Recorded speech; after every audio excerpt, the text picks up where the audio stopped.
Okay, so let's start. So today we are going to look into bash scripting.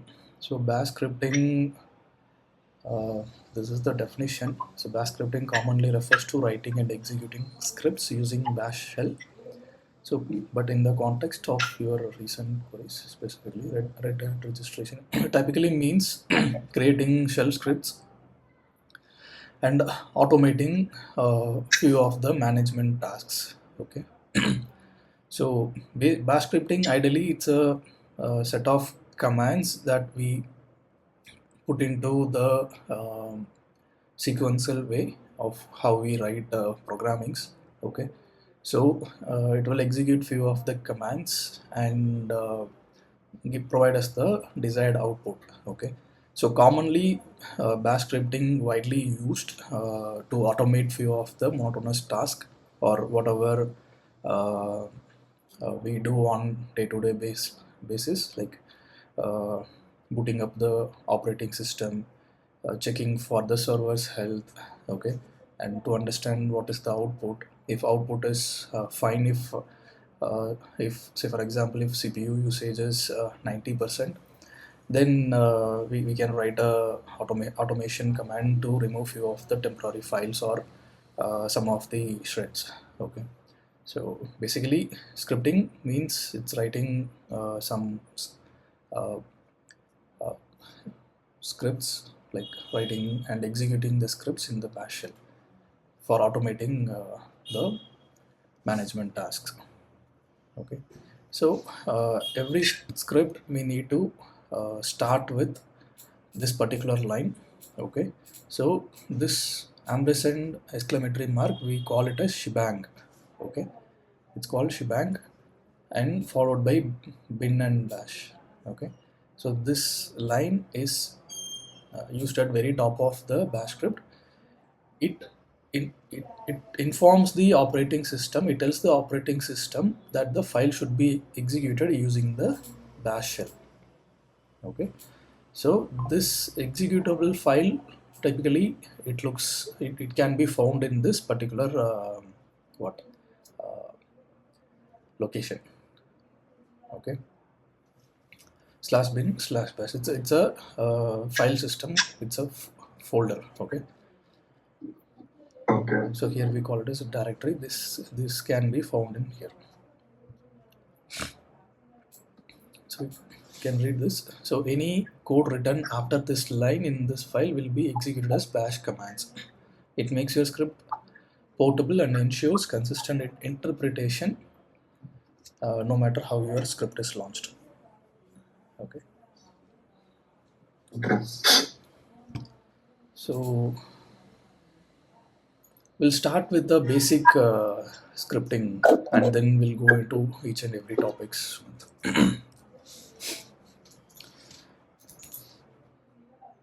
Okay, now I'm into Vagrant. So I made some upgrades when it was my VM where which was outdated.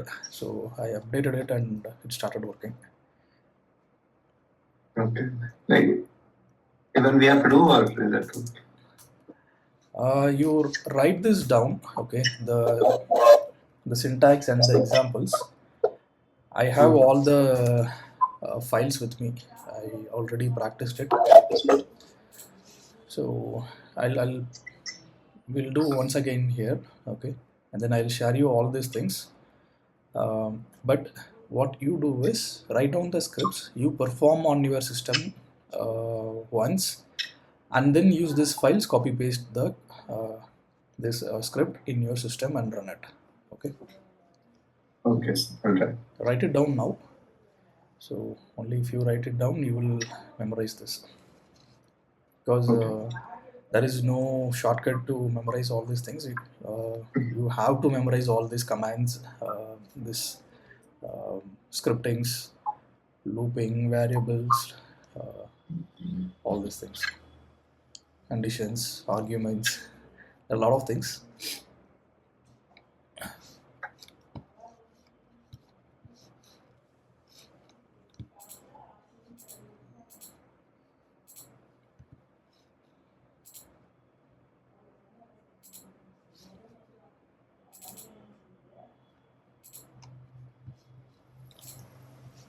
Okay, so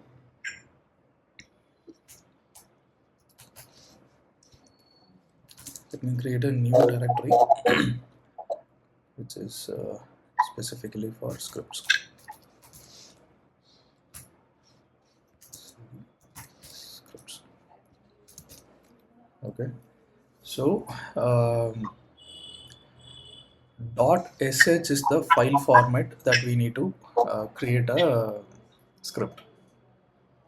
Okay, scripting file. So normal like txt .js for JavaScript and .py for Python. So similarly, .sh is for shell scripting in Linux. So we So are, only for the scripting. Okay. yeah. So it will inform the system that this is the scripting file sh. So let's so normally let's look at certain commands like let's say free -m. Okay, so it is providing us some output. Okay, so now df -h, so it is providing us some output. Okay, uptime, it is providing us some output. Say now I don't want to type each and every command every time after I log in. So by just executing one simple scripting file, I want all this output. Okay, so now what we are going to do is we are going to write a script for this and then execute that. So vim, I already installed it. So I'm right now in CentOS. Okay, CentOS doesn't have vim by default. We need to install it. Okay, so let me start with one underscore first script .sh. Okay, .sh is very important. I open this script. So we need to first and foremost line is we need to mention shebang. Insert shebang /bin/bash. Okay, so now what we are going to do is we are going to write the command free -m. Okay, and then dfh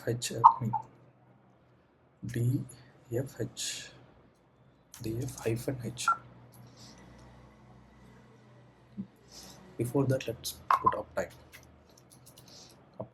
Okay, so this is very simple. All these three commands going to get executed by running this script.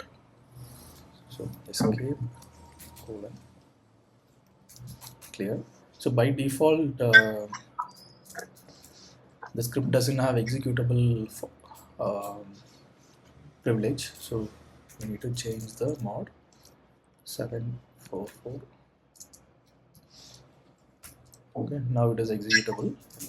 -l. So root can execute, other users only can read. So while for executing dot / and the file name. Okay, we need to mention the absolute path if we are running it from different location. Now we are in the same folder, so I'm just mentioning the file name. Okay, see all these three commands are executed. This is the uptime, this is the memory, this is the disk fragmentation. Okay, so let me make it little human readable.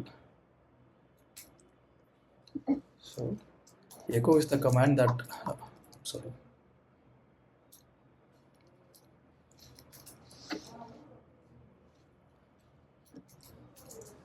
echo the system is up from. Okay, echo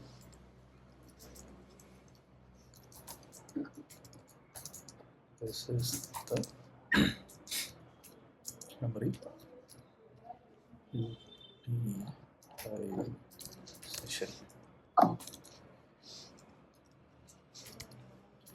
Echo is the command that exactly prints what you are providing in the double quotes. Okay.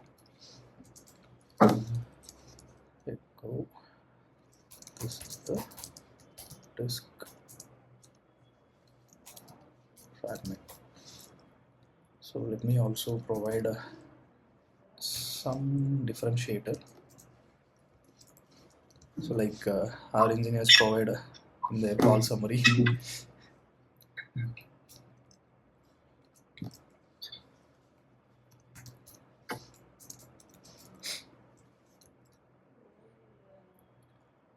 Or if you wish to perform now in your system, do it, or just better write it down and perform it after the session gets over. Yes, sir. I'm making a note. Yeah, okay. Because always for learning, always the old school method is good. Yeah. Okay. Like I prefer writing down everything. Yeah. So I'm going to execute the script once again. See, whatever we gave, this, what do you call this? Hash, right? Not hash. Share. Okay, the system is up from 2350 to 27, one user. Load average. This is the memory utilization, and this is the disk fragmentation. Okay, so this is how this particular script will execute the commands or the sequence of commands which we are providing logically in this particular file. Okay. So now what are we going to do is I mean generally as a system admin or DevOps engineer, what we do on the operation side is while we spin up a server or install a server, generally we install these HTTPD Apache server if it is a web related software that we are going to use or a website that we are going to host. So HTTPD usage, right? In last session we have seen it. So it will transfer the web related content in the intranet or the internet. Okay. So now using this particular shell scripting, we are going to install HTTPD, okay, and download a website template, and we are going to host that using the server's IP address. Okay. Yeah. You understand? Okay. Let me clear this. Okay. So vim 2 underscore website .sh. So now same shebang bin dash. Okay, so first echo. So CentOS we need to install HTTPD, and this Ubuntu, it's Apache server directly. Okay. Install.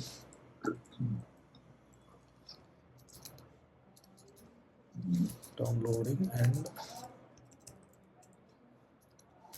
installing HTTPD. Okay, do you know what is the command for installing HTTPD? apt get install. Apt get, that is different. So it's yum is the package manager. Need to install from yum install. So wget. So wget is going to download the HTTPD from the package manager. So it always comes with a zipped file. So we are going to unzip HTTPD. Okay, this is what we are going to do. And we are in root right now, but sometimes from the user level also we need to install this HTTPD. So I'm going to use the command sudo just for the safer side. because scripts are one time written and that can be transferred to multiple users, multiple employees. They will use in their own system to execute these commands. Okay. Okay. So downloading and installing HTTPD.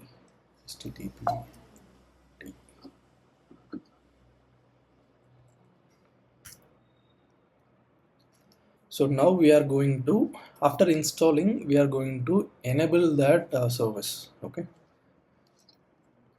So for that, it's a HTTPD is a system commands, system service. Sumant. So we need to use systemctl. This is what we saw last week. Systemctl start HTTPD. Okay. And after starting, we need to enable it. Systemctl enable HTTPD. Okay. So now we installed it, we started it, we enabled it. Now we need to download the website template, okay, from a website and store it to a file, temporary file. Okay. So for that, I'm going to first create a temporary file, mkdir. So we are going to create a directory. So -p, if the directory already exists, okay, if the in the location that I'm going to create a directory, if that directory already exists, it will ignore the error. Okay, that is the reason for -p. Okay. So we are going to create a directory in temp. Okay, temporary files website. Okay, so and then we are going to go into that directory cd. The same I'm going to copy paste it here. So I'm going to get into that directory. Okay. So from here I'm going to download the web template. So wget is for downloading the web template. So you can use any website. For now, this is one website that I found.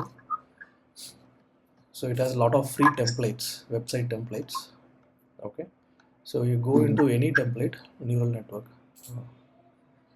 I'm going into this, and for using command line, do you know what inspect element means in web browser? Yeah. Okay. So go to inspect element and network. Okay. So clicking on this download will send a lot of packets. Okay. So you will find a zip file here.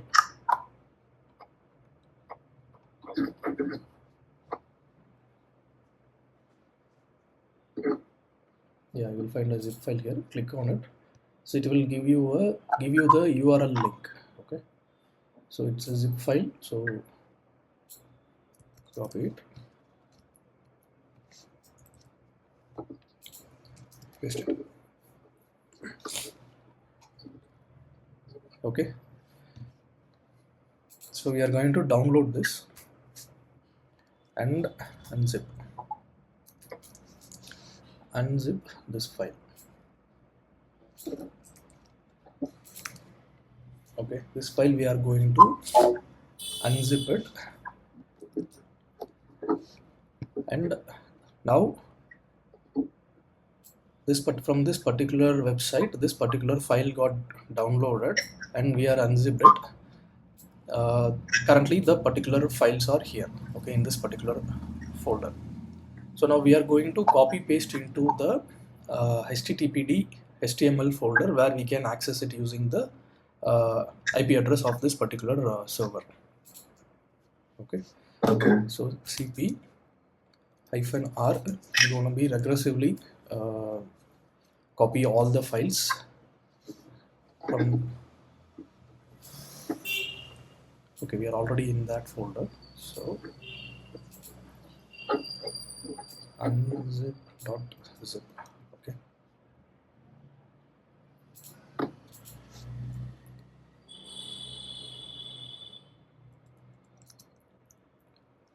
so we are, after zipping, we will get this folder, this. Okay, we are going to copy this particular folder /star. Okay, that means inside this folder, whatever the content is there, copy all the content. Okay, so note down this particular location where www/html. So this is where we are going to store our the downloaded template. Okay, so what happens here is this particular folder has an index file. Okay, index.html file. So when we try to access this particular CentOS IP address, so this particular file will get executed and we can access that from our web browser. Okay, so this is pre-defined folders, or This is yeah, the defined folders. Yes, correct. okay. So this particular folder is where that index file exists. Okay. So now that we copied it and moved the file there, so we are going to restart the HTTPD server because we made a changes in HTTPD. Systemctl restart HTTPD. Okay. Now that it's almost done. Okay. So after copying the files from this folder to this folder, this is the temporary temporary directory that we created. So if you want, you can keep it or you can clean up this one. Okay, because we don't want to have extra space in our server. So you can do that in the command line, I mean in the scripting itself, but first let us execute this command. Okay, and see. Okay. But one after the other we'll see the echo command.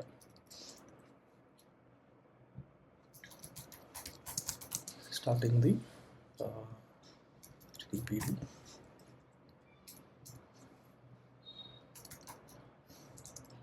Echo.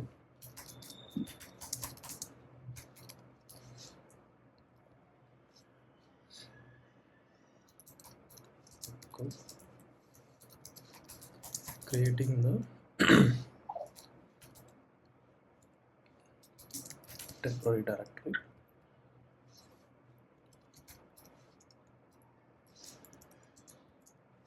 Echo. Downloading the website.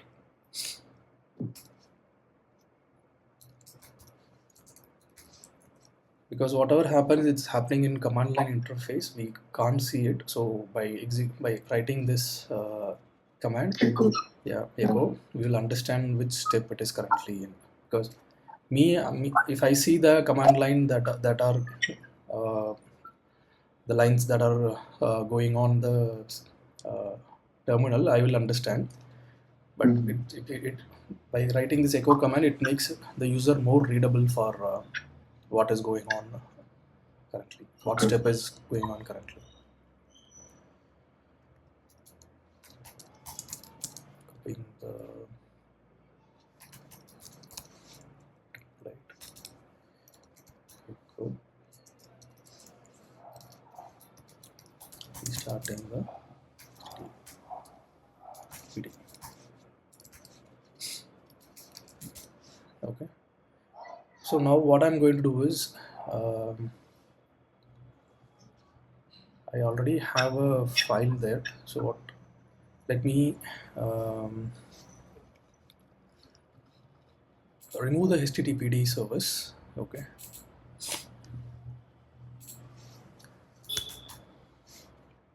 sudo stop httpd because it's already there. Stop command is not there. Okay, sorry.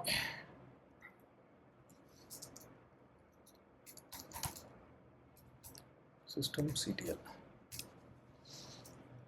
So it stopped the service.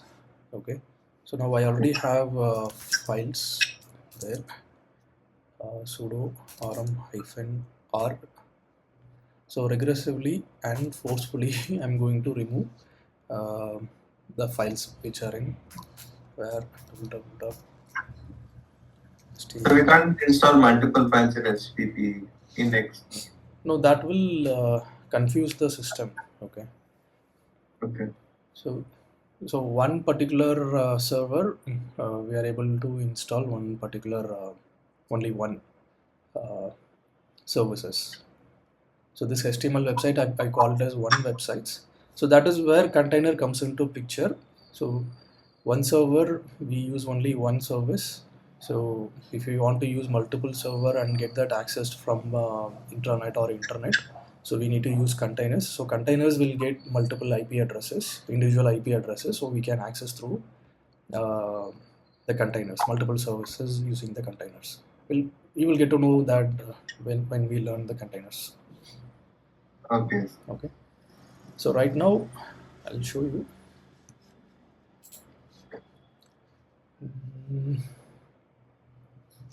Okay, I'll show you after executing this. Yeah. So now we removed sudo yum remove httpd view get zip. Yes. Okay. Systemctl status.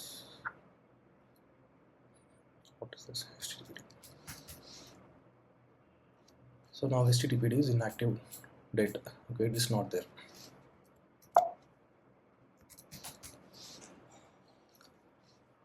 Okay, so now website.sh we are going to execute that. chmod 744. Okay, now it is executable.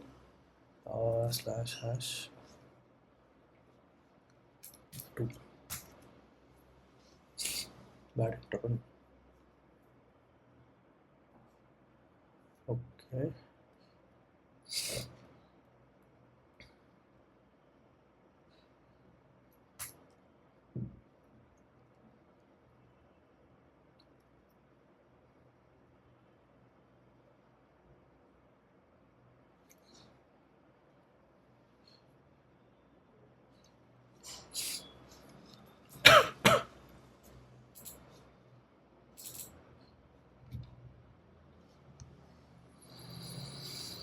We create a directory again manually.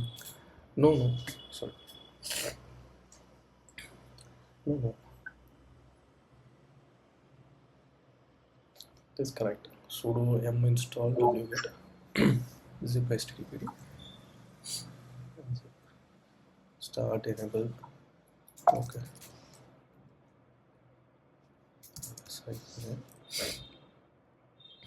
it is executable. Slash okay, my god. slash bin slash pass. So it throws the error here. Big bash bad interpreter. So that is the interpreter, we need to mention it properly. So every time it's better to copy paste, but while learning you type it. Okay. Okay. See. Yes.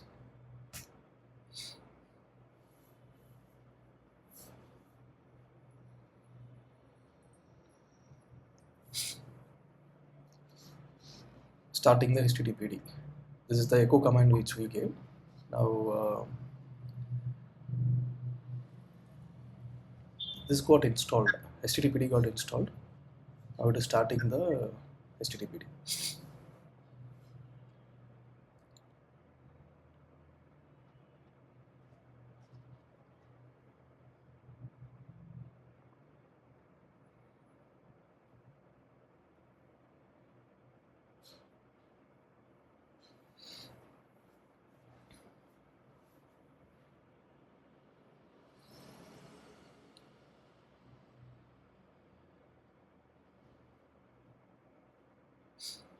Yeah, the service got started. You see here downloading the website. We are in this downloading the website.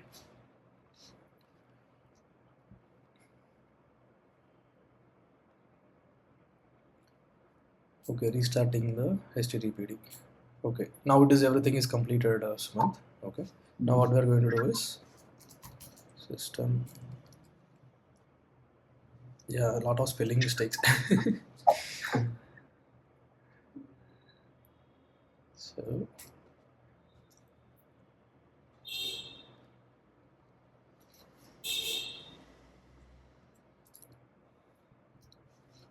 SOS systemctl restart. Okay, so now the files and everything is done. We are going to just restart systemctl restart HTTP.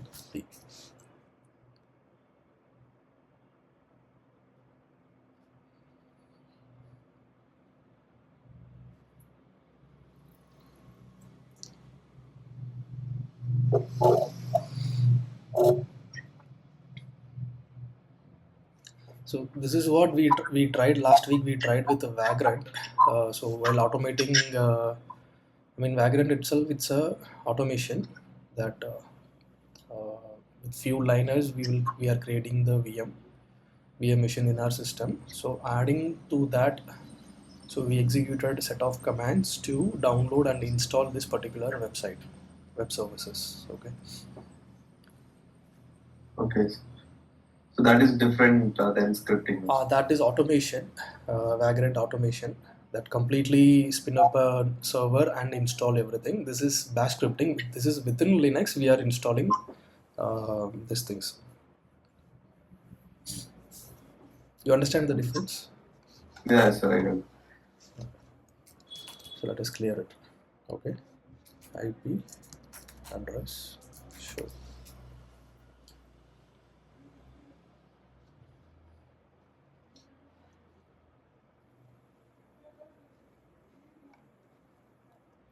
Loopback IP. So this is my this Uber, sorry, CentOS machine's IP address. So I'm going to access this. So this is the website template that we downloaded and keeping it in our machine. So I'm going to access this from here. See, this is the IP address.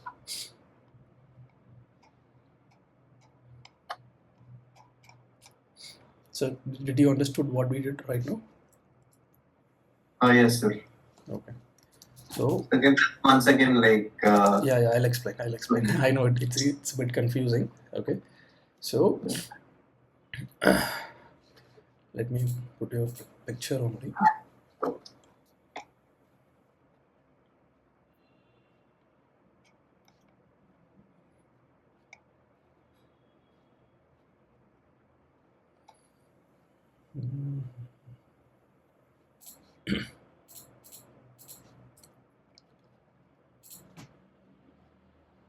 Okay, now this is our CentOS machine. Okay, this is the service. I mean, this is the server. Okay, so we are going to have our service whatsoever we call it as, be it a software, be it a website, be it one single page of a website, we are going to maintain it here. Okay, this is our website. Okay, so this particular server is going to have this particular service with it. Okay, and this particular machine has a IP address, and that is what we are accessing it from the internet. This is our browser.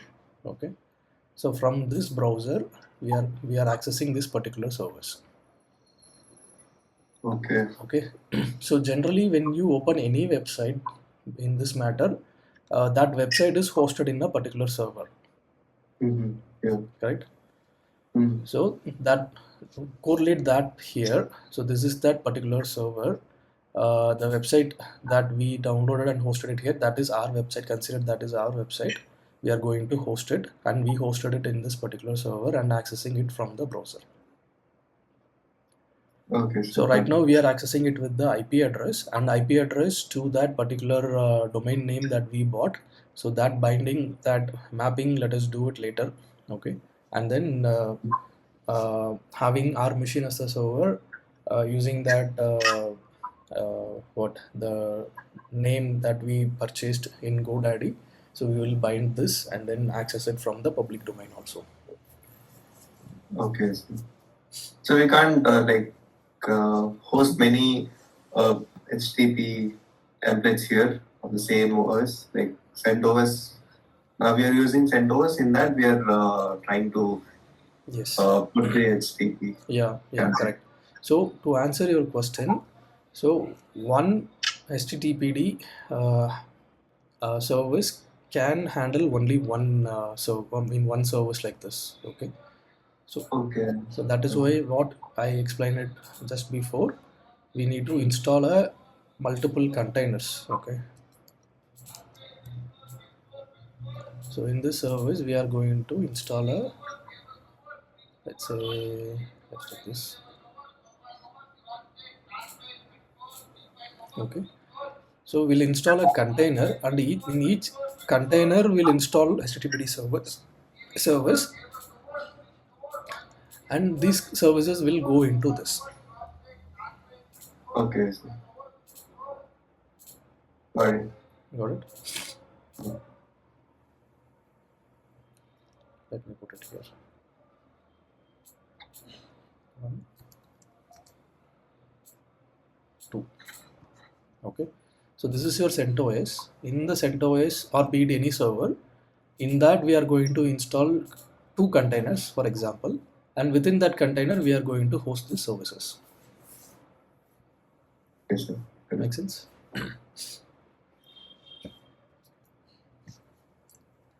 So now let us open where /HTML.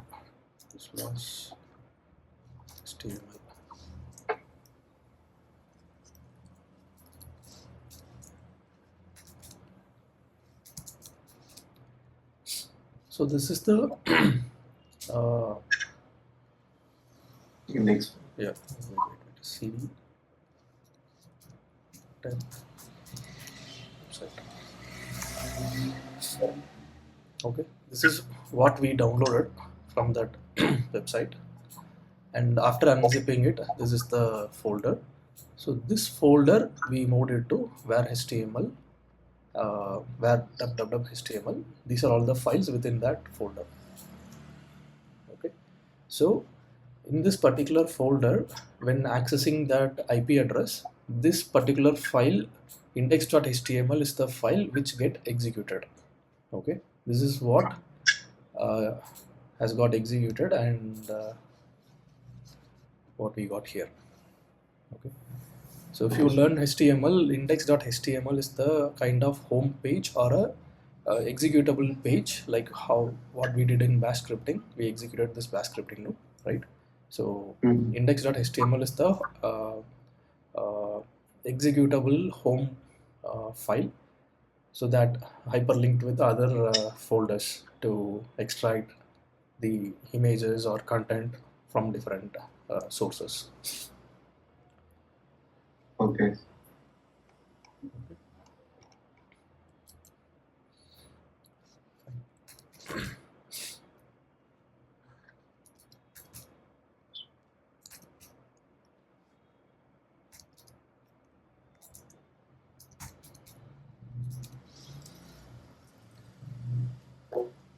Okay, now this is simple. Okay, now we'll get into the variables. So variable is one of the concept. Okay, like I always say, Sumant. So all the programming languages has similar concepts. Only minute syntax and minute changes will be there. So you need to understand the concepts first, then you can relate the syntax and the examples. Okay, so Mhm. let's look at variables. So variables is nothing but store. It stores the data. Okay, let us give a name and a value. So that value will get stored to that name. Okay, so in bash scripting, variables are used to store data like strings, numbers, file paths, etc., so that you can reference and manipulate throughout your script. So syntax is, we need to give that variable a name and the value, and for calling that variable, we need to use, for printing we are using echo command, but in real time we can use different commands also. So dollar the variable name. So this is how we need to store a value and call that variable. Okay, so let's look at an example. Let's say um, DevOps. Always let us always have a capital letter, okay, so that we won't get confused. Equal to uh, let's say July 2025. Okay, since we started this July 2025, DevOps is the variable name I'm providing. July 2025 is the value that I'm providing to this variable. Okay, so now it got stored. Now what I'm going to do is I'm going to echo dollar DevOps. So if I call this using the variable name, this July 2025 will get printed because this is the value that we stored with the variable name DevOps. You understood Okay. this? Understood? Yes, like no. Okay. But we have created variable on the file itself. No, not the file. So this is a, generally I'm storing a this value in this variable. Okay. You understood? Yes, I It's got not on the file. We'll go into the file now. We'll go into deep. Okay. So July 2025 is the value that I am storing to DevOps. Okay. This is the variable name and this is the value. So wherever I call dollar DevOps, okay, July 2025 will get uh, printed. Printed. Okay. Okay. Yes. Okay. So in bash scripting, variables are used to store data. So this is the syntax: variable name, value.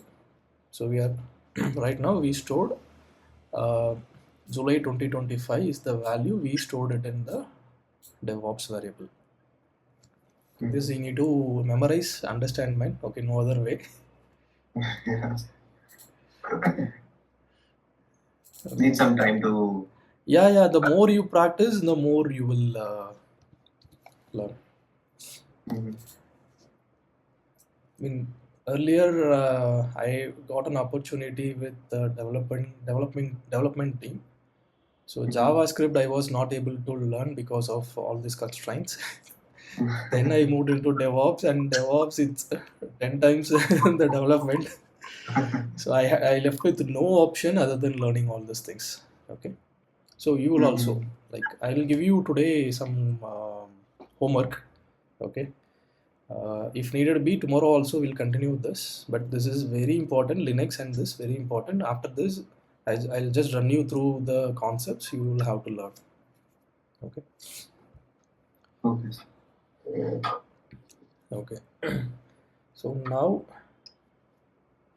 so now what we are going to do is we are going to uh, this one we will automate. Okay, we'll use the variable concepts to store the values and execute the commands. So cp2 3 underscore So variables, using variable we are going to install this, download and install this websites. So this is nothing but I'm going to copy this file using a different name. Okay, the same content will get copied here, but through a different name, using a different name. Like when you copy a file on your Windows machine, so when you copy, it will either mark it as -1 or copy of this particular file. So the same, we are going to copy the same file but using a different name, var website. Okay. So ls the var website is there. I'm going to bring var website. So now what are we going to do is we are going to so see, this is straightforward. We just installed a HTTPD, okay, and we started the service. So what if, I mean, real life scenario, you might need to handle hundreds of such tools, services. So at that time, typing each and every command is difficult. Okay. So what are we going to do is we are going to package PACK. Let's not make any spelling mistake. PACKAG package. Okay. So what is the package? Yum install wget httpd. This is the package. I'm going to copy and store it here. Okay. And then service, httpd is the service. I'm going to copy this and service is equal to httpd. Okay. And so this particular file, let's see, copy. This is web template.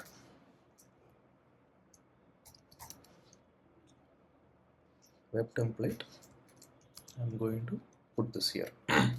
So here, Sumant, carefully listen. So wherever we used wget zip httpd, we are not going to use that because we are storing this value to this variable, and we are going to use this name going forward instead of this entire name. Okay, this variable name. So let me come here.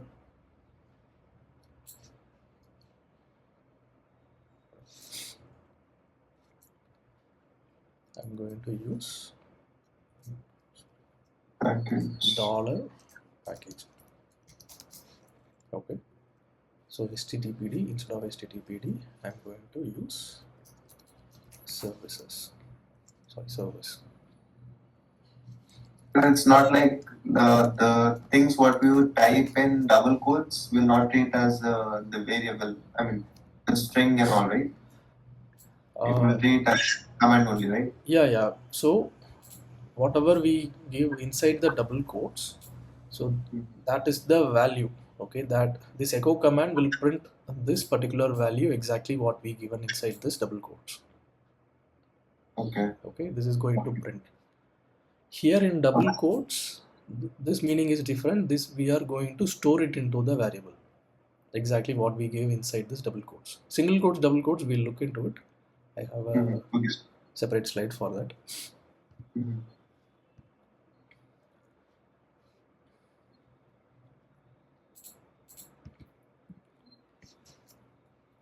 Okay.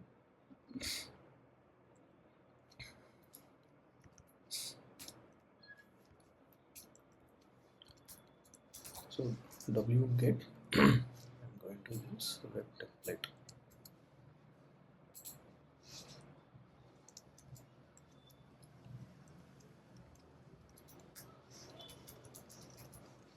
Web template. Okay.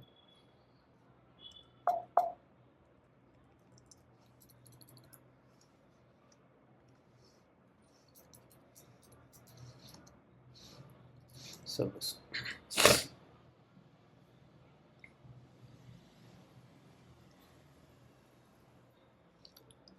Okay, so now what we have done is we created three variables: package, variable number one is package, variable number two is services, variable number three is web template.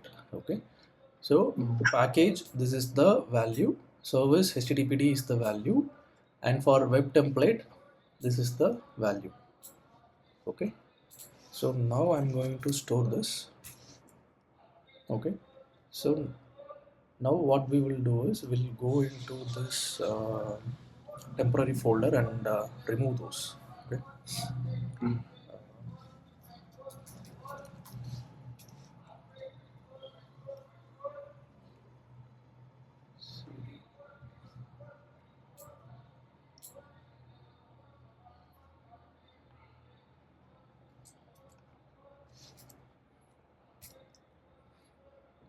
So there is nothing there, and then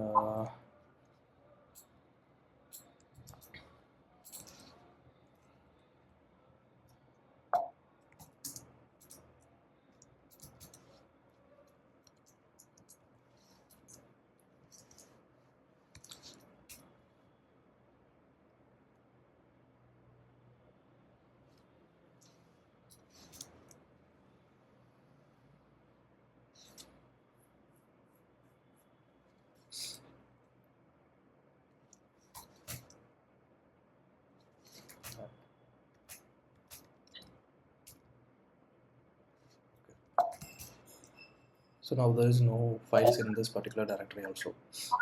Okay, Okay. Yeah. so if we go here, refresh, okay, not found, nothing is there. Mhm. So first we removed it from an index and then we removed it from a directory. Yeah, so uh,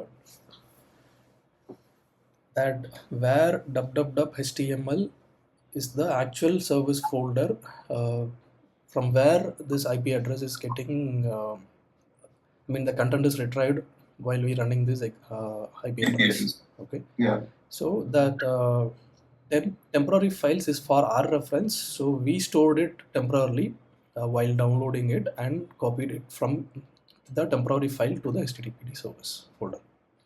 Okay. So it is not necessary to save the temporary, right? So It is if not we necessary. need it, Just for downloading and having it for temporary purpose, we downloaded it. yeah, for the backup purpose. Yeah, for the backup purpose. Because we Yeah. don't want nothing to go wrong in the actual folder, so we created a temporary file, temporary directory, and copied it from there to the original folder. Okay, sir. Got it. Okay. Okay.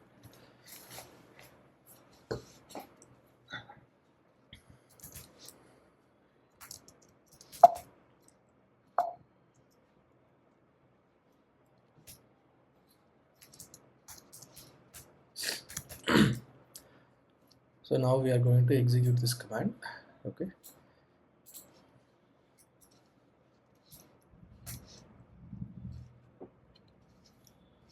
Okay. Syntax error. We don't want syntax error.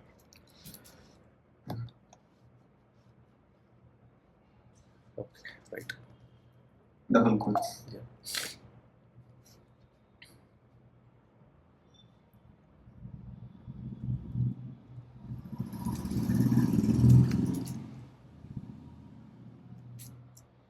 Mm.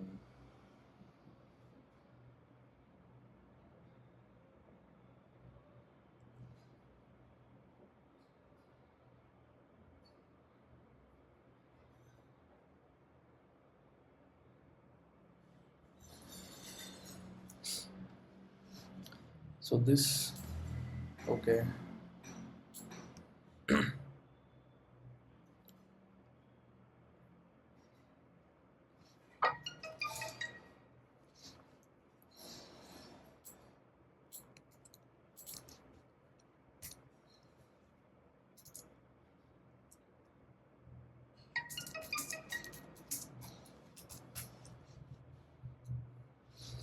Okay, I deleted that HTML folder. Okay, yeah.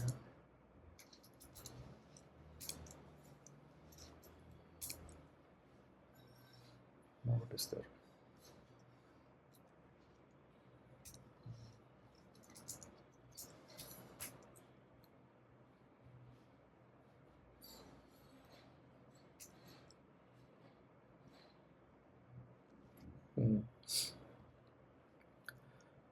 So second time the HTML folder I accidentally deleted when I deleted the files. So I Yeah. created that HTML folder. So now while we executed the previous one, these are already resolved, dependencies resolved, nothing to do, complete. Starting the HTTPD. Okay, because when I previously executed, all the steps are completed. This last step was not. Now starting the HTTPD. Okay.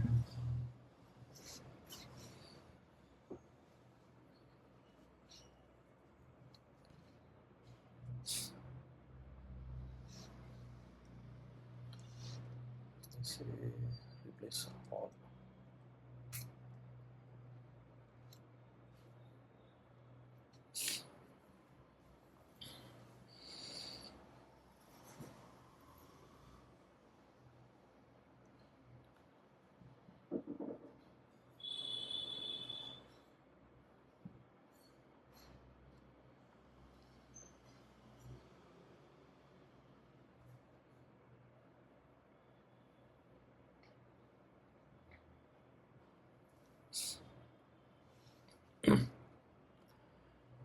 So while it restart, so starting the HTTPD, enabling the HTTPD, creating the temporary directory, then so all the steps are executed.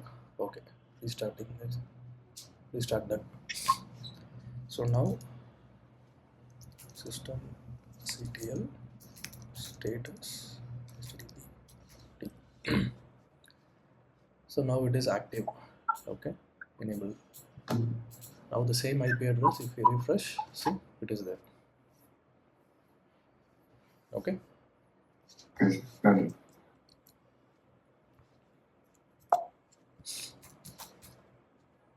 Clear. Okay, this is what variable is. Okay.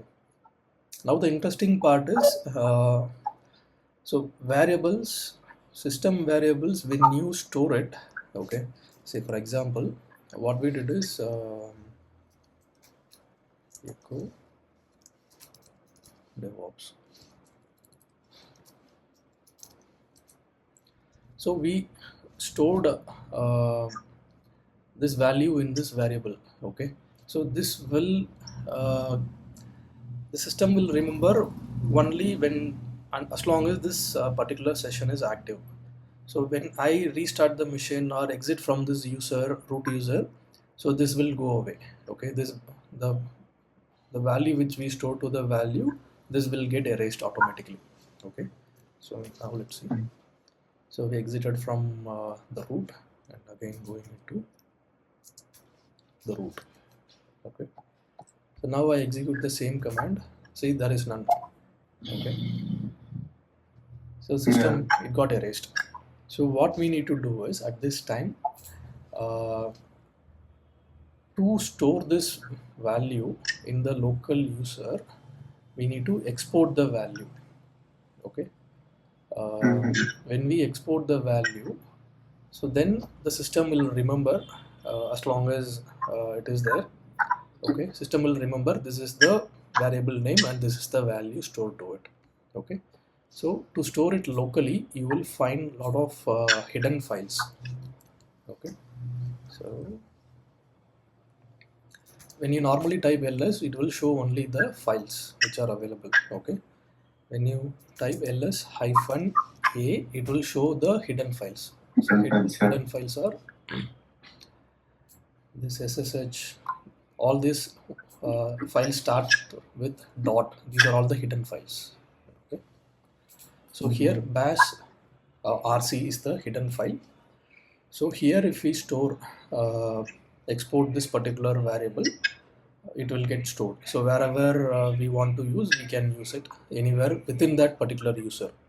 Okay, so at the root level, if you go and do the same in the profile, okay, so then you can go to different user other than the root and go and execute that particular command there, variable there. Okay. Understood? Sir, what about the variable which is created inside the file? Even that will be erased? No, inside the file, whenever you execute, that will run. Yeah. Like we rebooted, I mean, we went back and No, became. that remains the same because that is still there. So, so, so The whatever way, we created yeah, in the file, as long as these files are there in the system, it will remains there. Okay. okay, yeah, So now what I'm saying is exporting the file at the user level, root user level. So every user has this file. Okay. So bash mm-hmm. shrc. So when we modify that file, so when you are using root file, you can execute, you can use this particular variable only within this particular user. Okay. When you switch to a different user, this particular variable will not exist there. Okay, okay, got it. Got it? Yeah, And in bash profile, when you modify this in bash profile, in this particular server, if you go to any user, you can use this particular variable globally.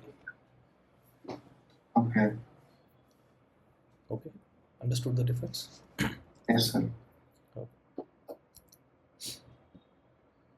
Let's try this. So I'm now at the root. Let me modify.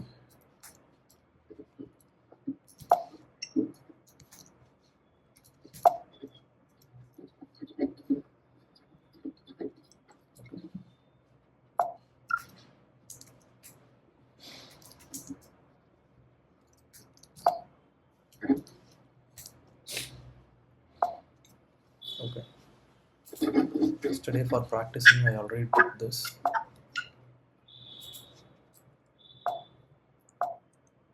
Mhm. So export DevOps equal to July 2025. Okay. So now I'm going to exit from root and again log into root. Okay. So now echo dollar DevOps. See, it is there. Okay. Okay, sir. So this particular variable is available for root user all the time. So let me go to different user, which is the Vagrant user. Exit. So if I use the variable here, it is not there. Okay, it will not be there. So ls hyphen a. So I need to make changes in bash hrc here. Okay. Okay, So now let's go back to root. Okay. ls so ls hyphen a. Now let me modify this profile. Okay, to access it globally. Vim scripting insert.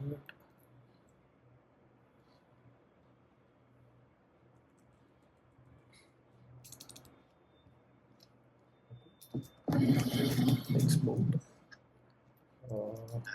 DevOps equal to July 2025. Okay.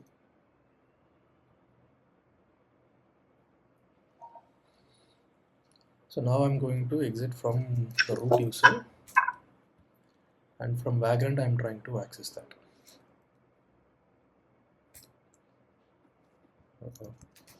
Exit from here also.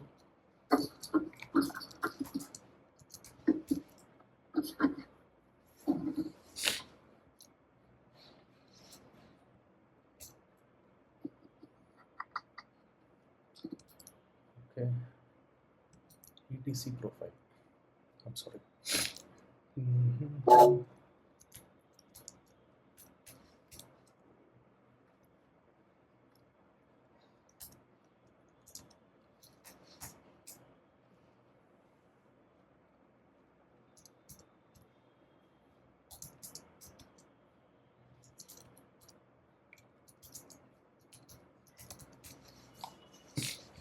Okay.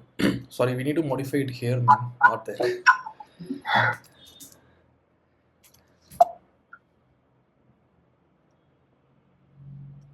We did in a like bash profile, right? Yeah, we turned in the wrong profile. So it should be under this location, etc profile. So locally it is there in the desktop. Uh, We don't call it as desktop, but the root directory itself. Okay. For a global purpose, we need to go into etc profile and edit this file. Export uh, DevOps equal to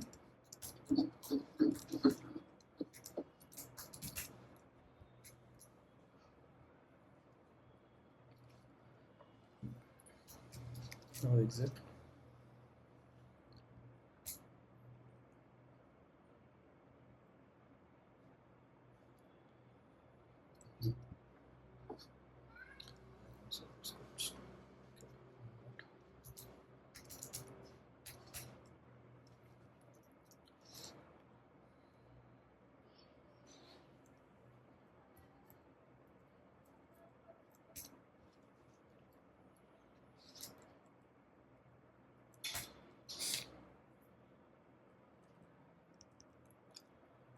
Export DevOps July 2025.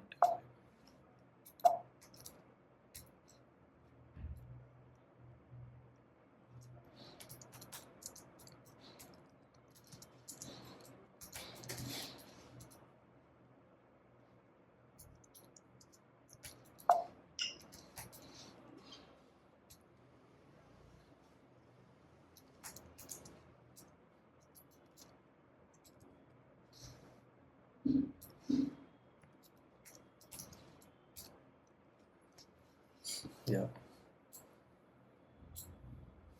See, other users also can use this file here. okay. Clear, Sumant? Yeah, yes, sir. Okay.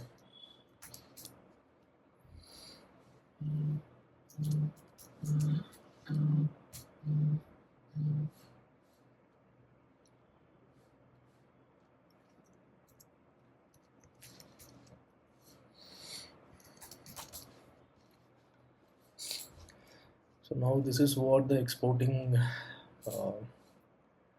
variable is. So now let's learn the arguments. So now that I do not have a fixed value for a variable. Okay. So now every time when I'm going to execute a script file, I will give the input. Sumant, are you there?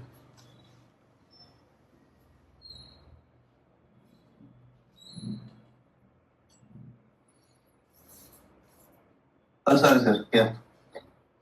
Okay. So arguments. So right now we know the value of the variable, so we gave the fixed variables. Okay. Now I do not know what now I'm not going to have a fixed variable for this. So every time when I run a command, when I run a script, I'm going to give the input. Okay. So that is what argument is in bash scripting. Arguments or inputs you pass to a script or function from the command line. You can access this argument inside your script to make it dynamic and process different inputs. Okay. So while executing the script like this, we need to pass the arguments like this. Okay, 1, 2, 3. How many arguments that you want? Okay. Okay. User input. Yeah, user input. So inside the script file, we use this $0, 1, 2, 3. So $0 always refers to the script file name, okay, and 123 is the argument that we are passing it on. Okay. Okay, so we'll try that.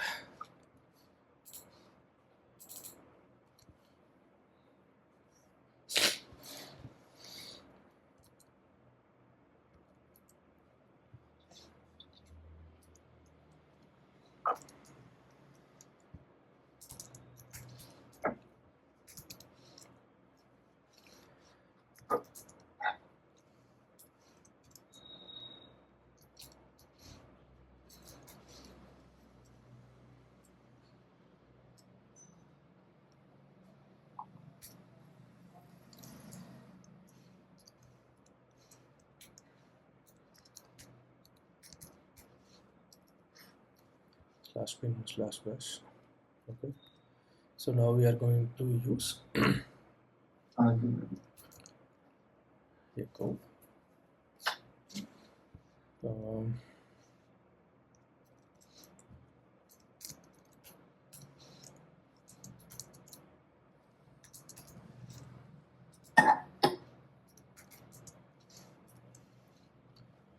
$0.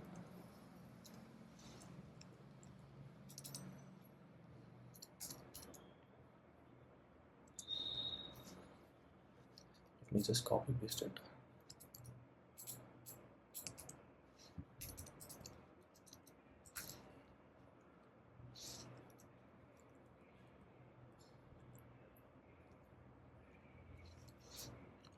One, two,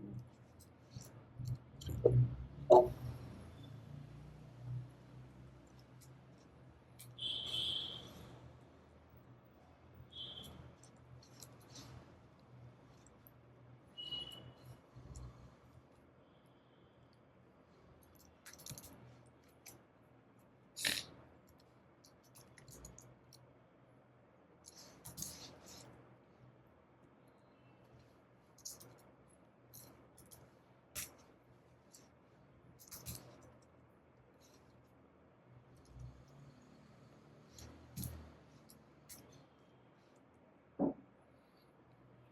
Okay, now it just printed what we have given. So value of 0, it is taking the file name, this file name directly. So 1, 2, 3, we did not give any values. So what we are going to do is we are going to give 10 space month space break. Okay, so what we gave as an input, it is printed here. Okay. Okay, it's getting the input from the user and printing it here, there. Okay. Makes sense? Okay, first time it will be all like blank. Okay, so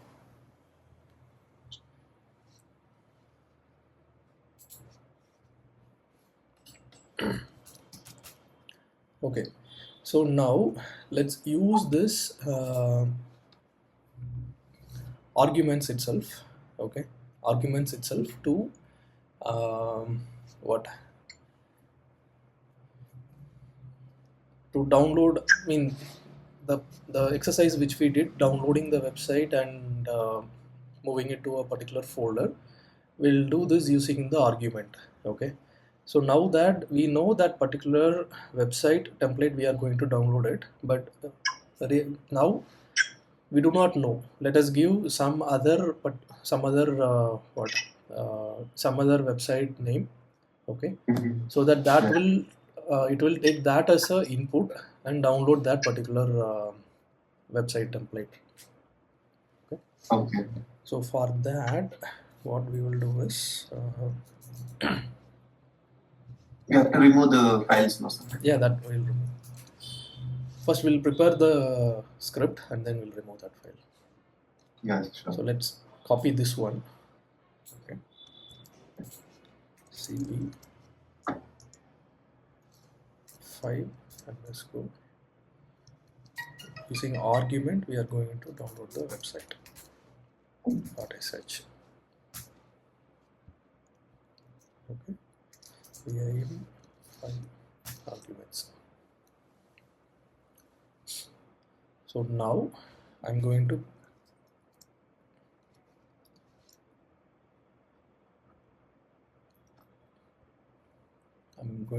comment this. We learned this commenting out a particular line. Okay, Mhm. so we're commenting this. So web template is not there.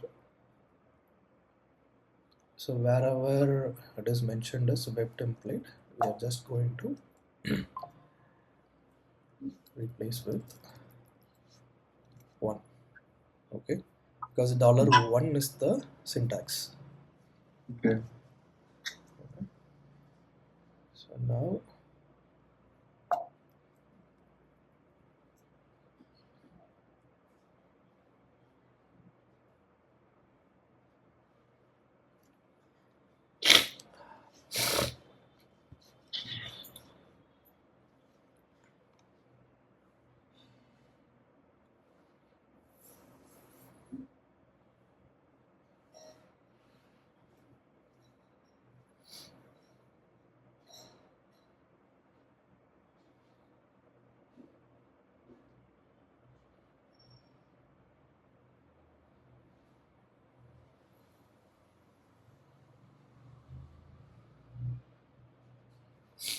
and one more modification that we need to do is this one, unzip.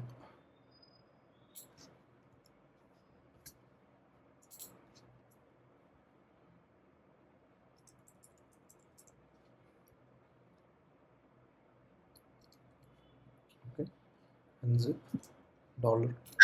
Let's give it as 2. Okay, so the same. See, $1, what are we going to pass is the entire website link.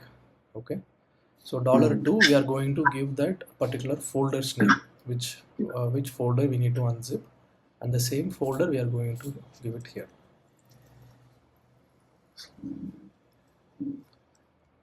$2. Okay, so Okay. here variables and the arguments we are going to provide. Now we'll go and remove that files inside that folder.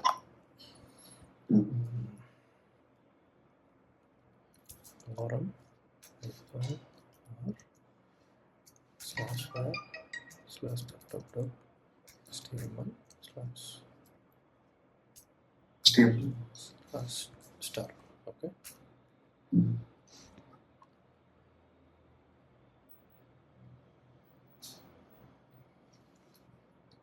yes. Okay, now let's get into this folder and see if HTML is there or not, because last time we accidentally removed it. cd plus grep HTML. Okay, it is there. Now we just remove the files. cd, let's go to the temporary files here. ls cd website ls rm r star. Yes.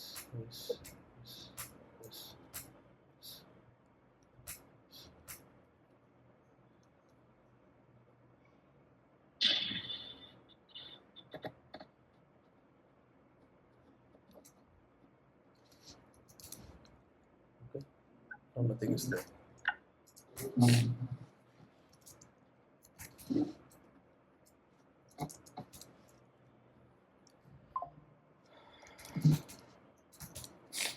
Okay, now we are going to execute this particular script. So we need 2 inputs. Okay, so first input is a website. So tell me which website you want.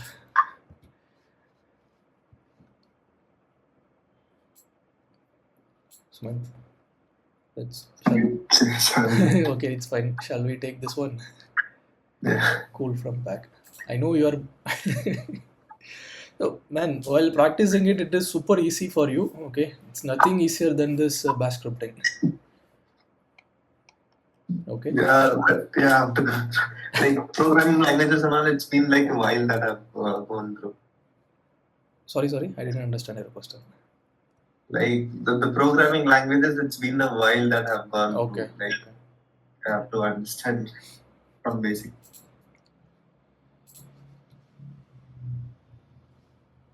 Oops, the file got downloaded, but still.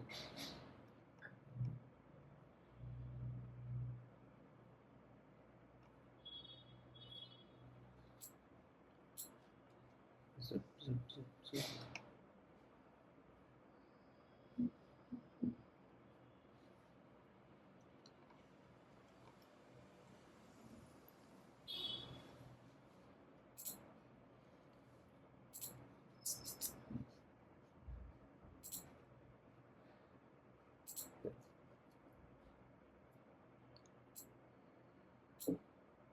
Let's copy this.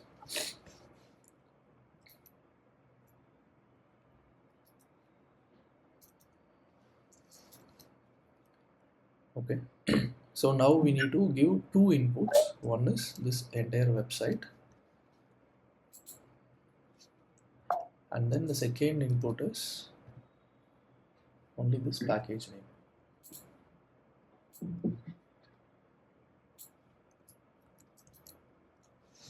So we have given the space package name. Okay. Now I'm going to execute this. Oops, what happened?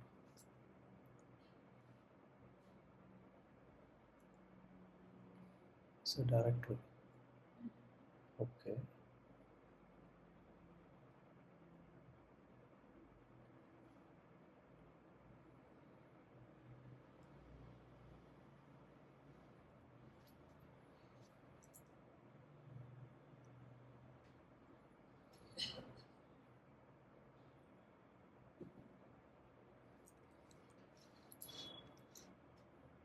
Done.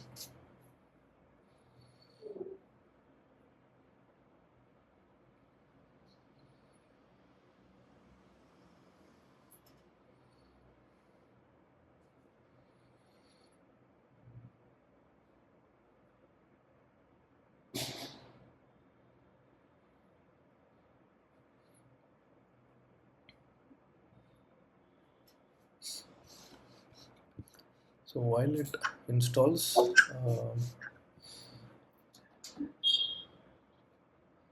okay, let's see if condition, if else, if else, there's a thing, and for loop, while loop, and tomorrow there is going to be a little complicated one. We'll see, and then we'll start with AWS. Okay. Okay. So now our script got installed. Here, so same IP. If I refresh, see the product website is there, which we gave as an input. Okay. Mm-hmm. So likewise, you can play with this multiple things also. Okay. So All right.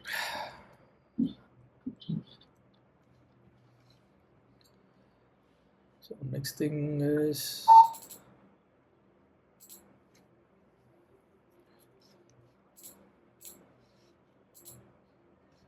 okay, single quotes, double quotes.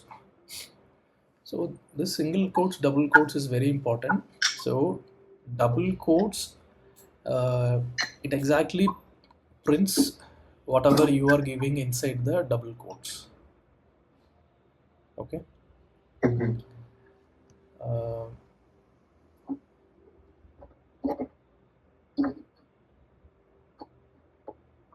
okay, sorry. So double quotes, single quotes.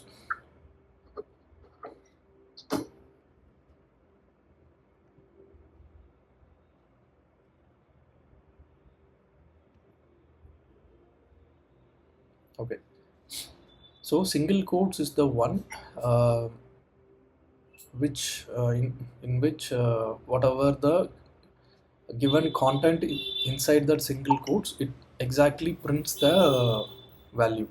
Okay, prints the content whatever we gave as an input. Okay.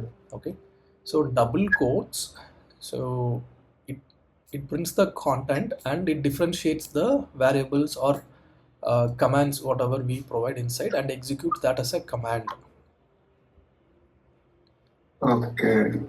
Okay, so this is the difference between single quotes and double quotes. Single quotes, it's exactly prints whatever we gave within the single quotes. So double quotes, it prints the content as well as uh, the variables or some other strings that we provide as a input. It executes that particular command.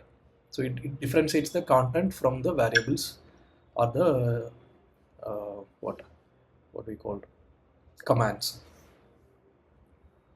Okay. Okay, so double quotes, it allows variable and command substitution inside. Most special character lose their meaning except dollar single quotes ampersand mean exclamatory. Mhm. So here it exactly prints all the inputs.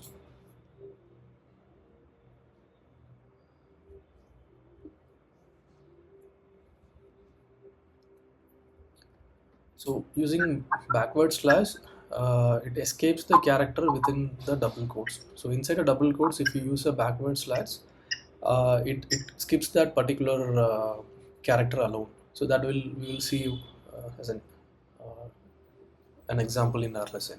Okay. Okay.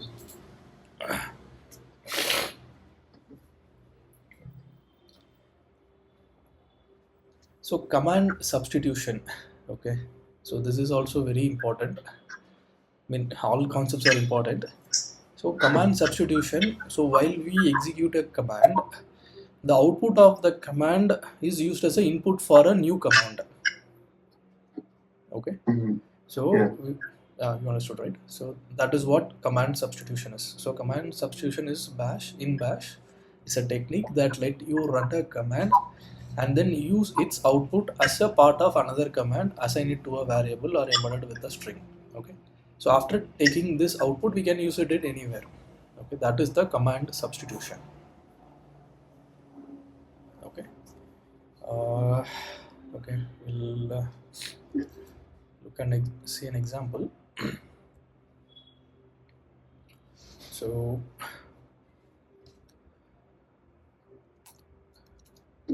free hyphen m is a what?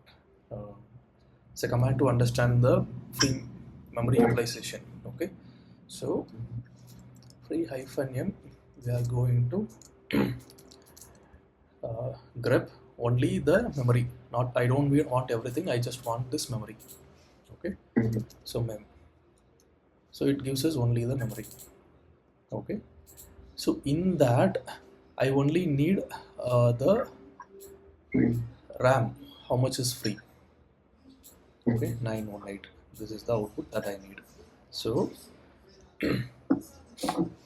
what I'm going to use is I'm going to use the same, and again I'm going to use AWK. Okay, so AWK, it's not a normal commands that we learned. So AWK is the command line utility and programming language designed for processing and analyzing text, especially structured data like column of data. So what it does is, so it will go and analyze the text files a, or data and fetch the exact output that we needed. Okay, so this is the syntax that we need to use AWK in single quotes, and what action it should take and what is the input file. Okay, this may look a big thing, but it is not. So it helps us to extract, manipulate, and report data based on the patterns that we are giving as an input. Okay. So most of the time it comes as a input only. I mean pre-installed app only. So what I'm going to do is I'm going to use the single quotes, okay, and floor braces. I'm going to print, okay, $4.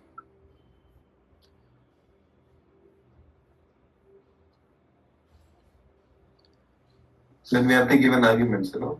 Yeah, it's an argument. So let's see what output is going to give. 913. Okay, because after running this particular command it consumed a few more RAM. So here the free RAM is 918. After running this it consumed some RAM and the output is 913. Okay, so what we did is uh, in the free memory we just filtered out the memory. Okay, I don't need the swap, I just filtered out the memory. Okay, and I just uh, filtered for the uh, Free. free memory which is at the fourth location. Okay, 1 2 3 4, fourth location. Okay, so that gave me the output of this. Okay. Okay, Mhm. so now this output we are going to take as an input for our variable. Okay. Okay, so this is the command substitution. You can use it for many use cases, but this is one simple use case that I'm using. Okay. So now ls, okay, I'm going to create a vim6 underscore command sub dot sh. So again shebang slash bin slash bash. So what we did, free hyphen m. Okay, so grep mem and awk single quotes floor brushes, print the value that is at the fourth location. Just give me 1 minute.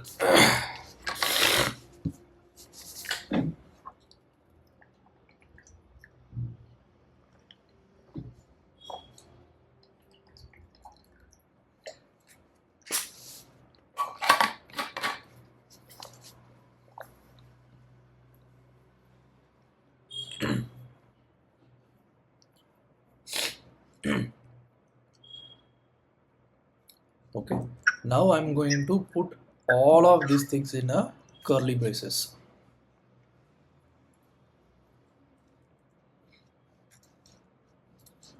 Curly brace,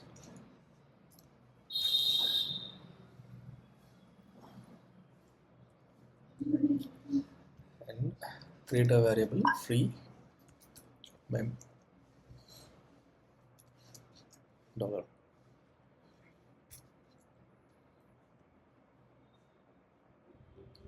Okay, Mhm. understood?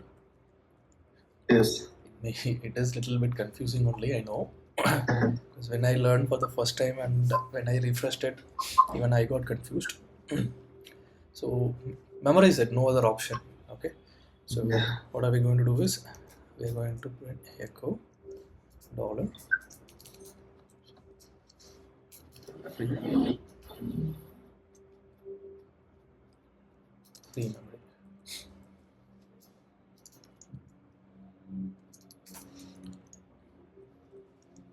Double quotes, you have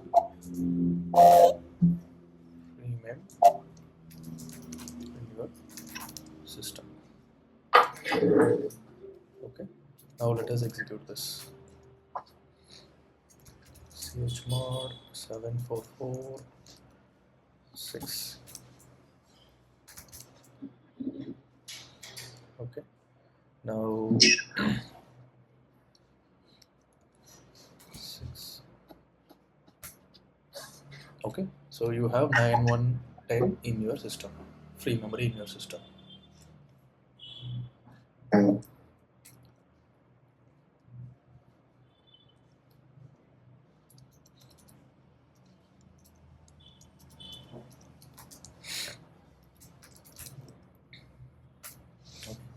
Now it sounds readable. You have 9110 free memory in your system.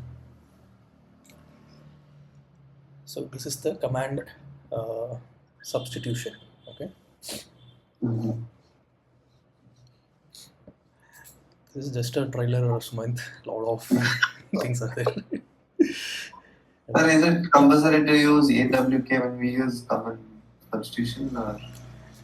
Yeah, because we are going to take one particular line out of the sequence of lines. Mhm. Okay, so we are telling for yeah, we are informing that command to go to the fourth line and fetch only that, print only that particular line, particular what uh, Mhm. value, which is at the Can we fourth line. print multiples? Okay, okay. I'll try it out. Okay, I'll, see,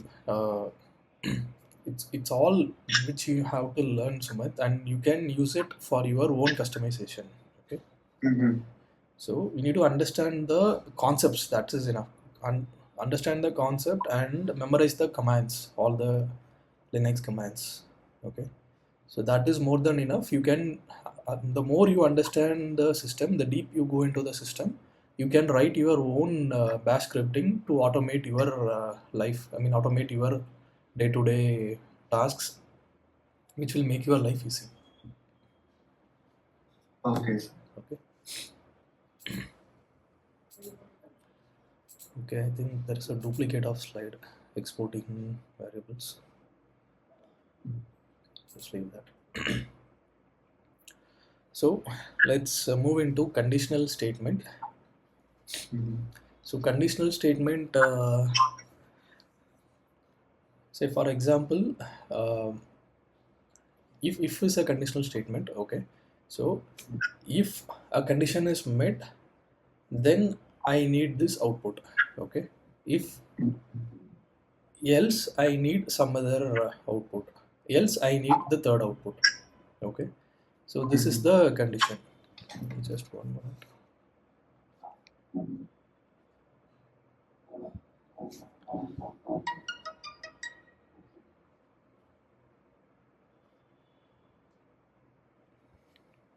Okay. So in bash scripting, if condition allows you to execute command depending on whether the test condition evaluates to true or false. Okay. So syntax is this: if the given condition is met, then um, the commands that we need to run, we can provide that command here. Okay. Example: say number we are giving as 15, input as 15. If the given number is greater than 10, then echo this one.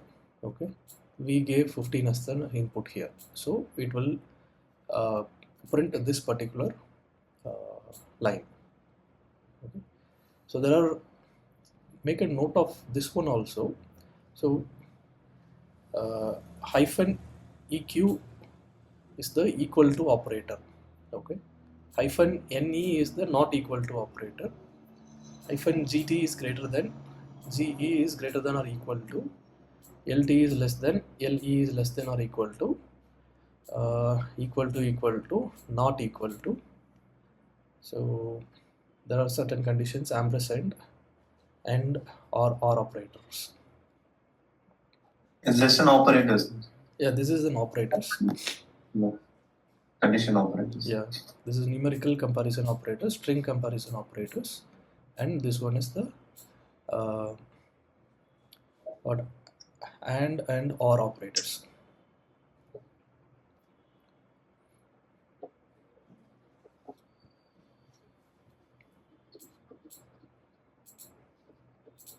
Okay, sir.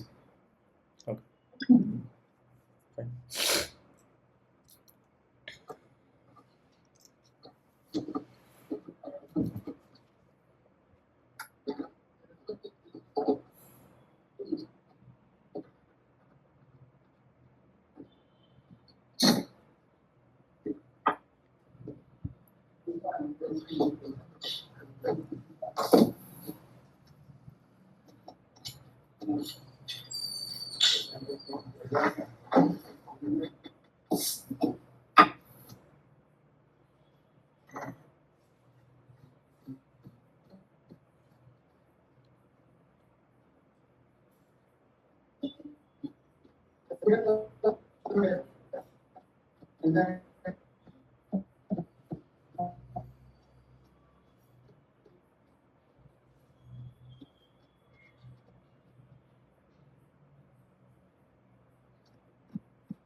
Okay, so let's create if dot sh. So 6, let's make it as 7. The same shebang slash bin slash bash. So if condition, so let's what will we do? Let's So we'll take an argument. yeah, Right. we'll do it in argument way only. We'll give an input after executing the file. So for that we'll give number. Okay, so this we'll consider as a variable for now, but we'll come to this later. First line. Okay, Okay. so if this now we need to use the square bracket. Okay, if the given num is greater than 100, so always use then Double colon. yeah, echo Okay.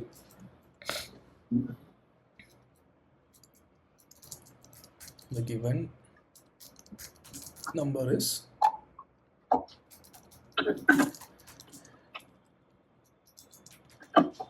greater than 100. Okay, so for closing this if condition, fi, okay, fi is the closing condition. So now we are going to give 101. Okay, Yeah. So I guess there is a syntax. syntax what? There should be a colon after. Can you just run the pen now? Colon where? After if square bracket. No. This is bash scripting. I was like the previous slide. I saw that. I guess that is. You saw that? Like if after condition, yeah, that one. This one you're talking about. Okay, let's see.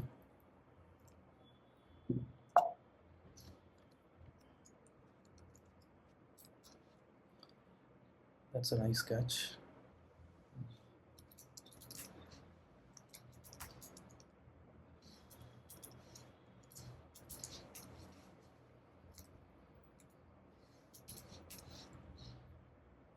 Yeah, see, the given number is greater than 100.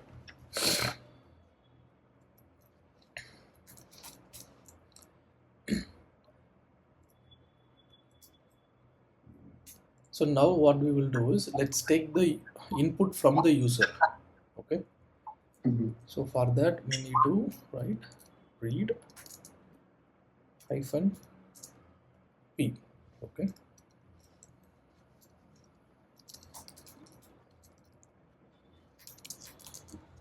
enter the number. I'm just going to give as it is. Okay, so now I'm going to modify a bit. Given number is greater than 10. Okay, we'll go into else if, but now let us see this.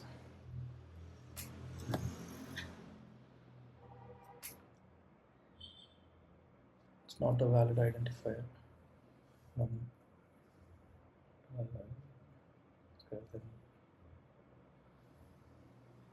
Okay, so if then right, go.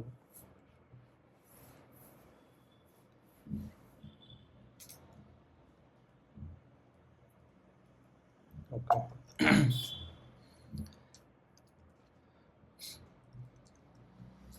It's okay to make mistakes. Okay, now it is asking for the number. Okay, 101. Given number is greater than 100. Again, I'm executing 55. No output. Okay, Okay. understood.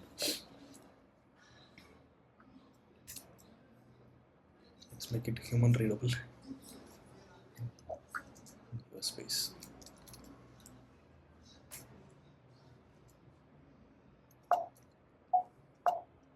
So read is that is used to take an input from a user.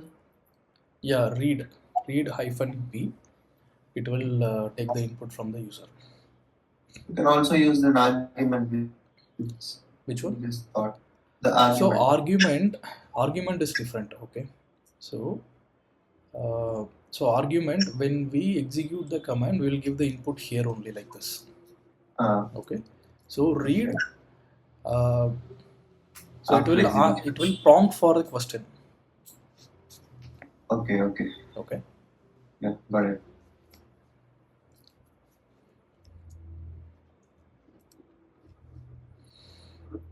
So now let us go into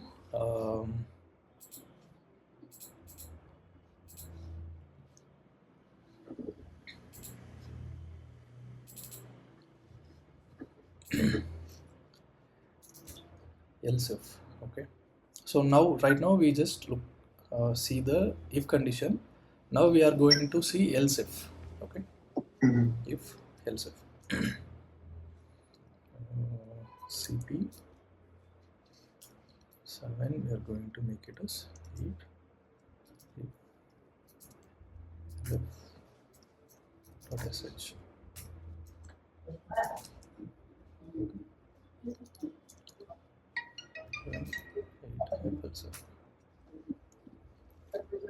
So now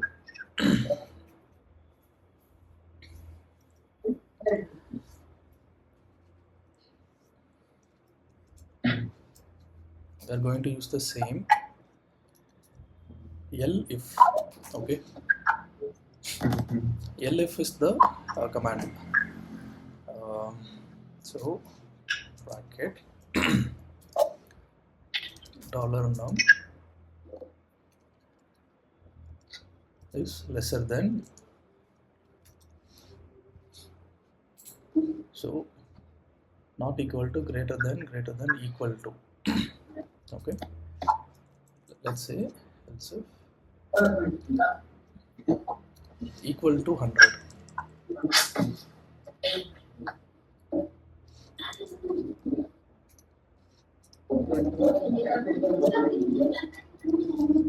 So then is very important. Then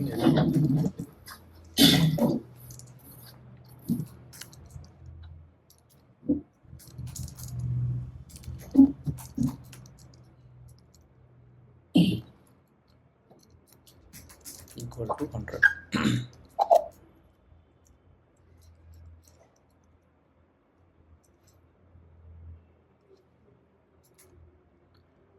Elif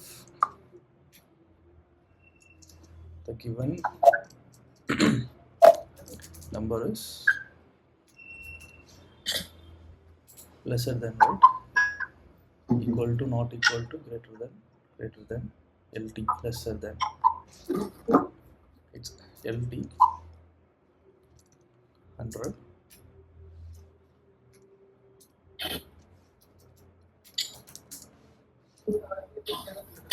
Then echo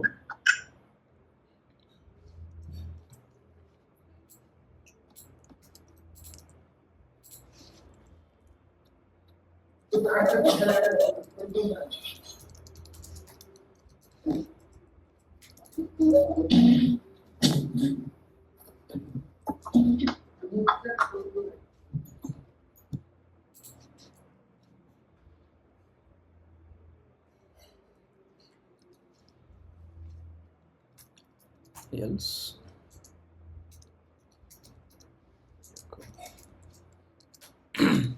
null. Okay, this we are going to execute it.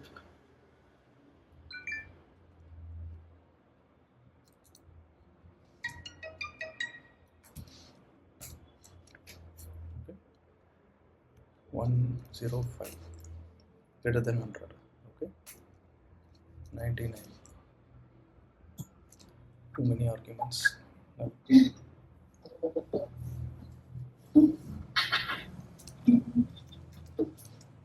100 is equal to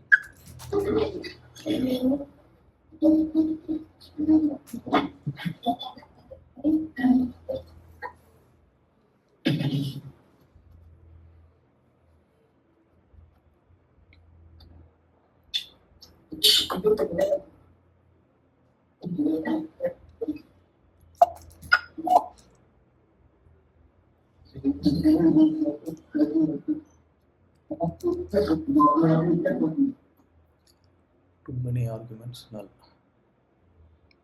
Okay, what mistake we made?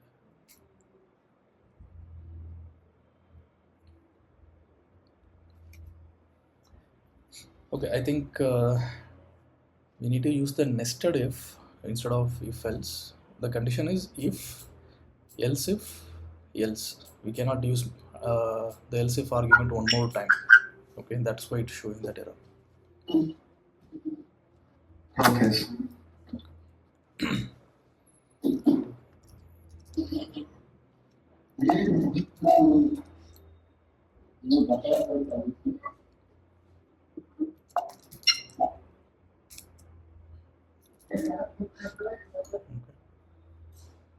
Fine.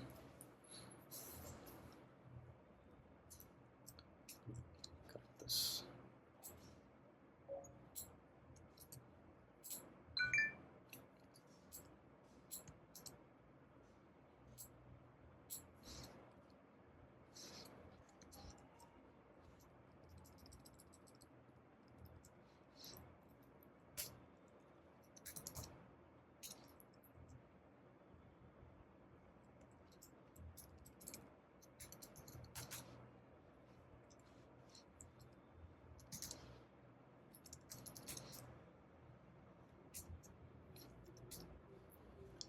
So given number is lesser than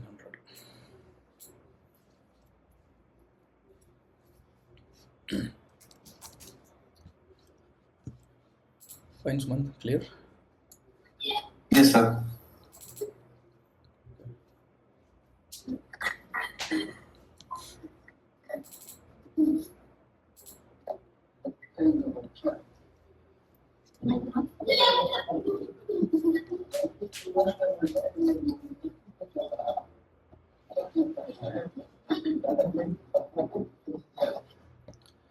So shall we, using if statement, let us write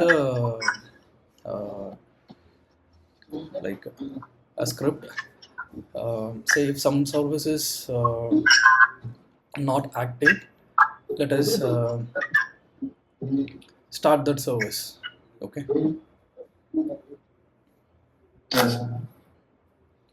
Say for example, if HTTPD, the service is not active, let's Let's start the menu. let's start the service. Okay. Yeah. So for that we need to understand the status code. Okay. So $? is a status code. Okay. So there are list of status code, but frequently used status code is $? Okay. Okay. So let's say I'm going to say pwd. So the present working directory, I'm getting the output. Okay, when I say echo $? it gives me 0. 0 means it's a valid output. Okay. If it gives me some other number, that means it's an error. Okay. Say PWD, SSSS. It's an error. Okay. It's a what? The error code is 127. You understood the difference? Yeah, sir. Okay. So for any command that you perform, there will be a status code, and that status code can be understood from this symbol $?. Okay. So if the output is 0, then it's a successful output. If the output is not 0, then it is an error. The error comes with an error code. So now what we are going to do is we are going to use if statement to see if HTTP service is running or not. If it is running, then fine. If it is not running, then we are going to execute a command systemctl start HTTPD. Okay, and we are going to do the nested if. Okay, nested if statement to print the output. Okay, so now let's. If you need break, let me know, man. Okay. Yeah, sir. Like after this. After this, okay. After this, we'll take 5-10 minutes break. Yeah. And okay, fine. Like, can we cover a little more topic today? Sorry, what? Like another 2-3 topics. Yeah. So we have while statement, while statement is there, and then what else? If possible, we'll finish the conditional statements today and. Okay, fine, man. Totally fine, because it's too much for you today. Yeah. I understand that. Okay, then we'll complete with this nested if statement only. Then tomorrow we'll start with the loop is there, array is there, while loop is there. Okay. Yeah. Okay. And you must practice this today, because Yeah, I will do. I will do. all these are basics only. If you go, I mean, nothing to worry. It comes only with the practice and experience. So day one, you cannot learn everything. So we'll see. Yes. CP 8 9 nested.sh.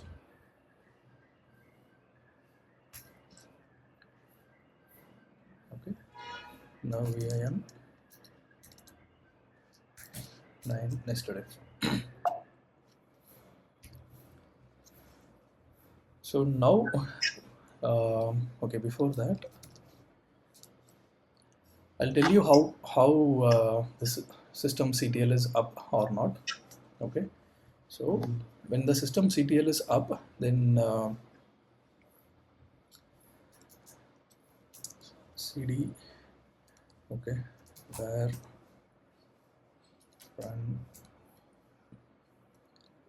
HTTPD.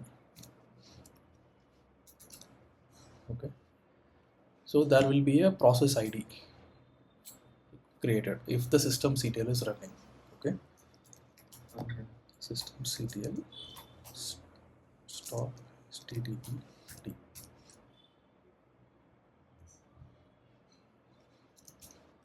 So now if you run ls, this command is not there. This will not run. This one and this one. Do you remember the process ID which we have seen?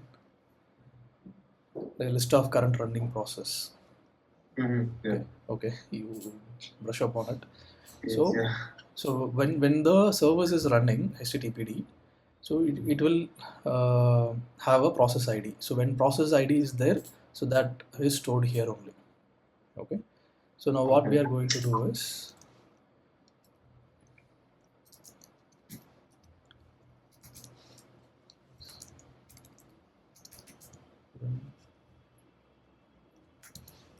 nested if. Okay. So what we are going to do is we are going to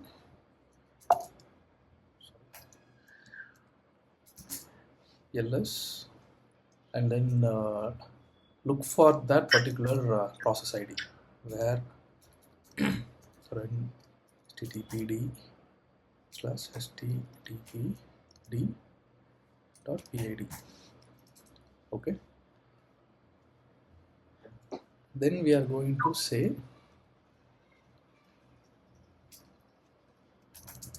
so if that status code question mark is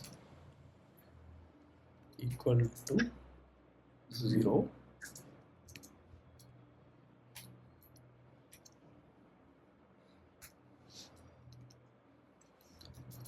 then echo services running.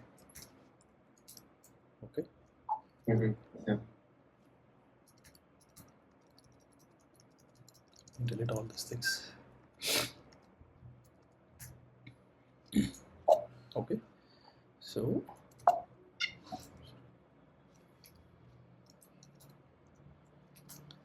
elif, okay, else if echo services not running. Okay, then now we need to do is what we need to do is we need to start the HTTPD service, that is echo, not echo, system CTL start HTTP. Okay. So now after starting this, now comes the nested if. Okay, so within this elif we are going to write if statement. Okay, if after starting this it will give an output, so if that is equal to 0, now is equal to 0. Okay, then echo process successfully started. Okay, else echo process failed. Okay, now we need to close this one f5. Okay, so we are closing f, opening f here and closing it here. The nested if we are closing it, opening it here and closing it here. Okay. YouTube. So now what is the status of system CTL HTTPD? So it is inactive. Okay. Yeah.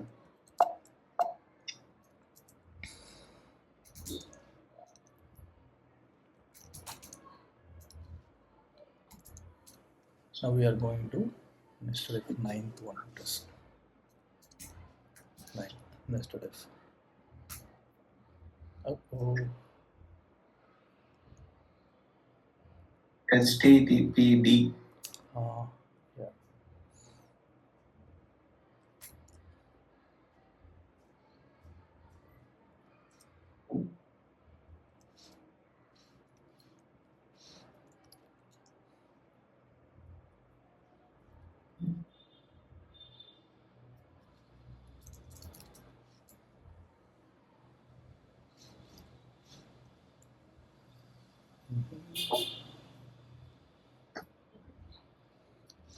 Okay.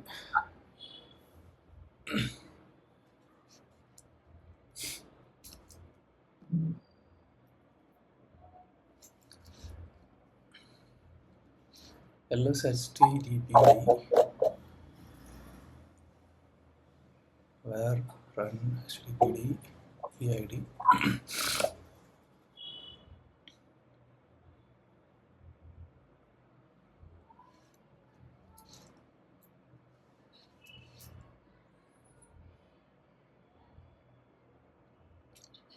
correct. If the status code is equal to 0, then echo service is running.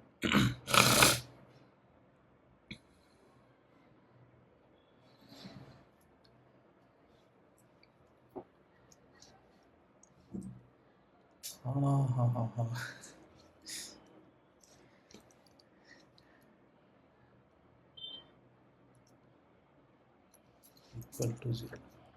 Syntax error.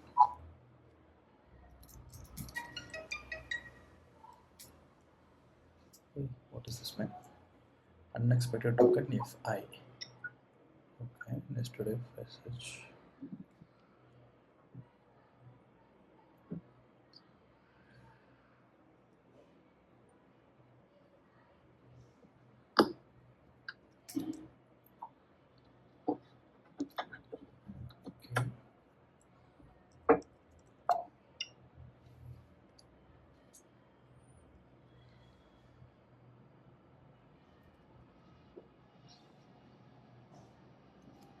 Okay. I don't think so. There will be else if statement. No, else is there. You can just rather give only else.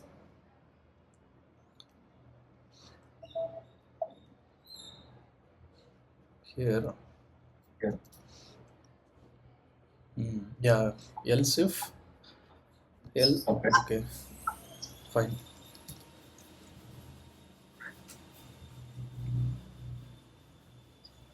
Okay, good man.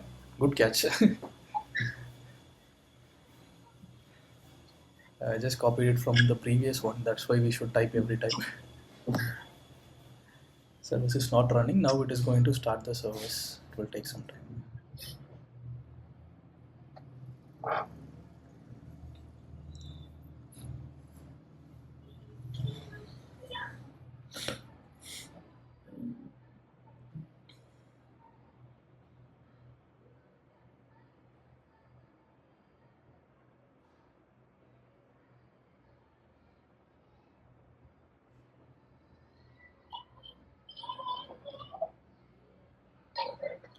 Process failed. Missing. Okay, something has gone wrong. Line 10, something is missing. Okay.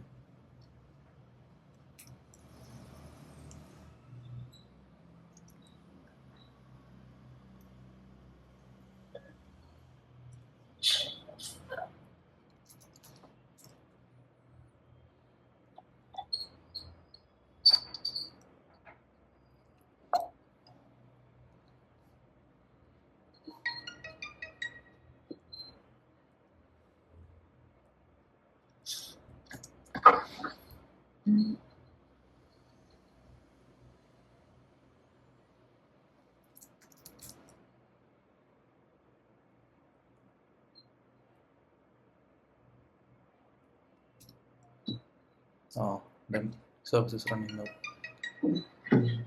So I did not give a space here. So now it is all set.